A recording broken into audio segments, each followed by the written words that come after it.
শহরের ব্যস্ত রাস্তা, সেই রাস্তার শেষেই রয়েছে একটি বেসরকারি ইংরেজি মাধ্যম স্কুল।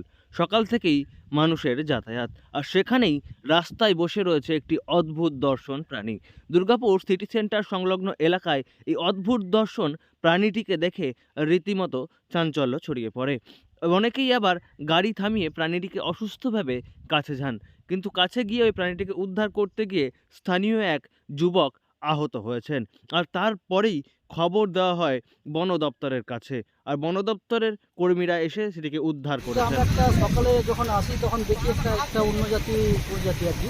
তখন আমরা বন দপ্তরে খবর দিই, তখন ওনারা এসে ওটাকে ধরে নিয়ে ট্রিটমেন্টের জন্য নিয়ে যায়। প্রজাতিটার নাম হচ্ছে বাগরোল। বাগড়ো। হ্যাঁ, কেউ কি আহত হয়েছেন আপনারা? আহত হয়েছে কিছু ছেলের, আমাদের নখ লেগেছে এবং কামড়ে দিয়েছেন স্যারকে, বন দপ্তরের স্যারকে। আমার হাতে একটু নখে লেগেছে, ওটা গাছের ডালে লেগেছে। ঠিক। হ্যাঁ, তার জন্য আমরা বন দপ্তরের হাতে তুলে। যদিও এই অদ্ভুত দর্শন প্রাণীটিকে উদ্ধার করতে এসে রেহাই পাননি বন দপ্তরের কর্মীরাও।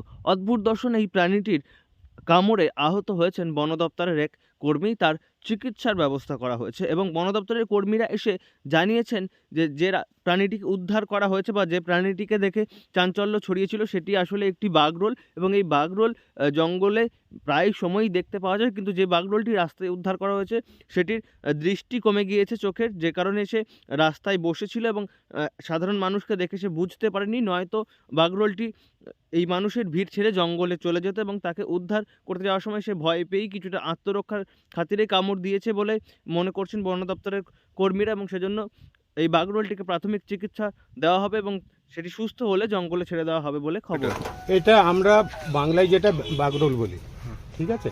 এটা সাধারণত জঙ্গলে অনেক অনেক পাওয়া যায়, মানে জাতীয় শিয়াল জাতীয়, এবং যেটা নেউল আমরা বলি তার থেকে প্রজাতিটা একটু উন্নত, ঠিক আছে। এটাকে মোটামুটি এরও বিষ আছে, এটা- যেমন আমাকে কামড়িয়েছে জুতো ফুটিয়ে আরেকজনও তো হ্যাঁ, তার জন্য ট্রিটমেন্ট করতে হবে। আরেকজনও তো হয়েছে। হ্যাঁ, কজন আহত হয়েছেন? দুজন, একজনকার নোকে হাজিরেছে, আমাকে টোটালি কামড়িয়েছে, এটা হচ্ছে ব্যাপার, ঠিক আছে। এবং আমরা সকালে খবর পাই, পরেই সঙ্গে সঙ্গে আমরা তুরন্ত। প্রসঙ্গত কয়েক মাস আগেই দুর্গাপুরের রাস্তায় দুটি পূর্ণবয়স্ক সজারু উদ্ধার হয়েছিল এবং তারপর একটি স্কুল যাওয়ার রাস্তার মাঝেই এমনভাবে একটি বাগরোলকে বসে থাকতে দেখা গেল, যে ঘটনায় চাঞ্চল্য ছড়িয়েছে এবং বন দপ্তরের কর্মীরা সাধুবাদ দিচ্ছেন প্রত্যক্ষদর্শীদের, কারণ মানুষ এই বন্যপ্রাণীর উপর অনেকটা সচেতন হয়েছেন। দুর্গাপুর থেকে নয়ন ঘোষের রিপোর্ট, লোকাল 18 বাংলা।